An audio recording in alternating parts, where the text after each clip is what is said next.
This week's Parsha Emor provides many of the details for the festivals that take place throughout the year. The Mikrei Kodesh, Pesach, Shavuos, Sukkot, Rosh Hashanah, and Yom Kippur. The counting of the Omer. All of these special designated times are recorded and taught to us in this week's portion. The Talmud asks, what should my focus be on Yom Tov? And specifically, the Yom Tov of Sukkos and the Yom Tov of Pesach. What should my focus be? Of course, there are specific laws that we're mandated to perform on those days, but the general demeanor, the focus, how should I spend my time on those days? So, there are actually two opinions. Rabbi Eliezer says, look, these are holy days. Take your pick. Either you can spend your time on celebrating, eating, and drinking, or you could spend your time studying Torah. You don't have to eat and drink. You could study Torah all the time. And there's another opinion that says, no, split it. Split your time. You have to eat and drink, and you have to study Torah on these festivals.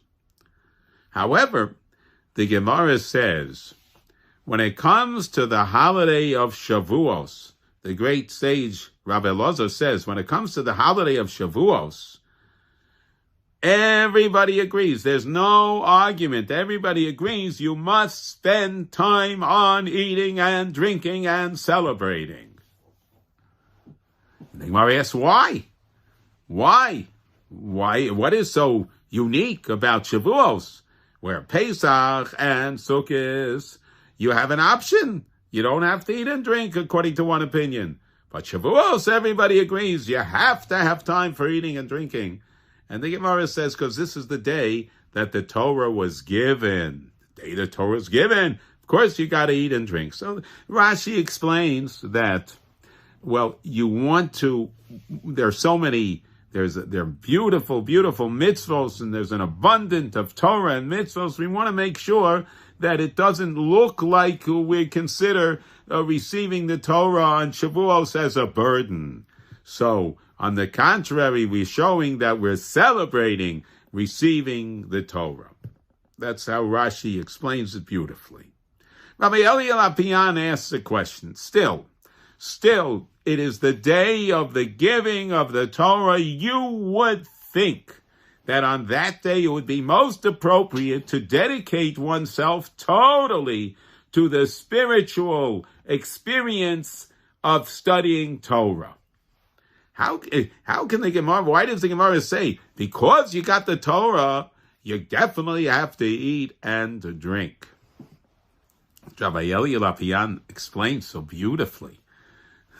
The whole essence of the Torah, the whole goal of giving the Torah to us as human beings is to, in our physical state.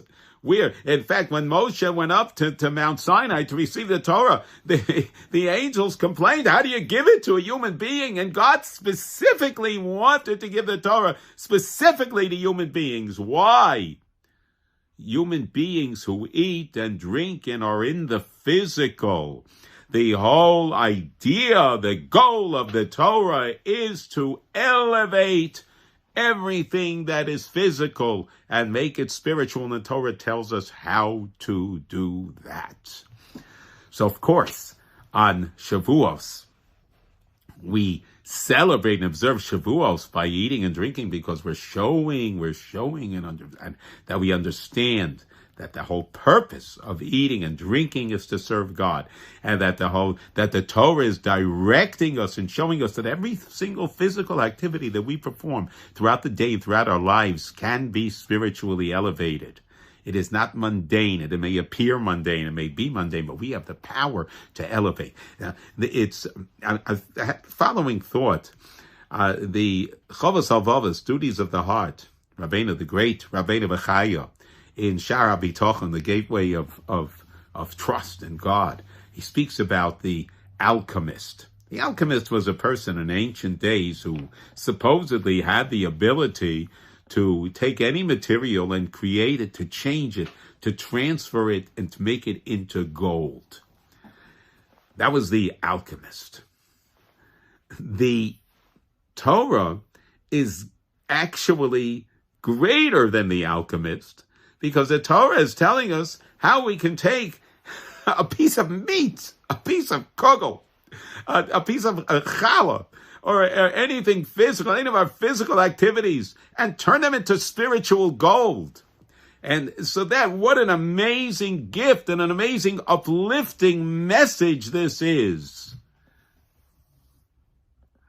Well, Hashem wanted to, we learn in Pirkei Avos, Hashem wanted to elevate us, therefore he gave us an abundance of Torah and mitzvos. What an opportunity for us in our lives. Every aspect, every physical aspect of our life, we can change into, take it from the physical and make it spiritually golden. Wishing you a beautiful Shabbos and a continued joyous and significant counting of the Omer as we prepare for the holiday of Shavuos, which will be upon us in several weeks from now. Have a beautiful Shabbos.